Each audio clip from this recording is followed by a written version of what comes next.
here. Don't know what's going on. An extraordinary scene at the Chinese consulate in Houston. Fire trucks parked outside as officials apparently burned documents in the courtyard. Firefighters say the staff refused to allow them in to tackle the fire. It followed an abrupt decision by the US administration to order the closure of the building within 72 hours. It's understood the Americans believe it's being used as a center for Chinese espionage. The US Secretary of State, who's been on a diplomatic trip to Denmark, says the action had been taken to protect national security. We are setting out clear expectations for how the Chinese Communist Party is going to behave. And when they don't, we're going to take actions that protect the American people, protect our security, our national security, and also protect our economy and jobs.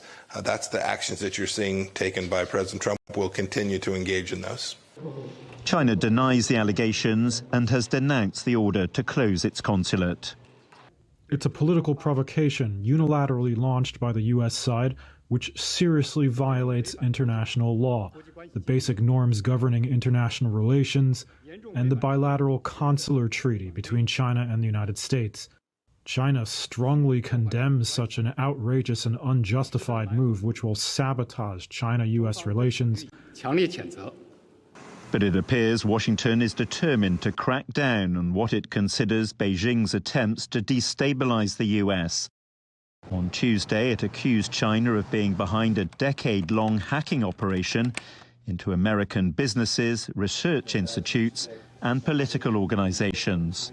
It's hard to believe that just 6 months ago, Donald Trump was at a White House ceremony signing a new trade deal with China, supposedly heralding a new era in the relationship between the two countries.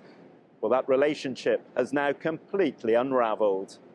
Washington and Beijing have been clashing over numerous issues, including Hong Kong, the treatment of the Uyghurs in Xinjiang, Chinese policy in the South China Sea, and of course the coronavirus.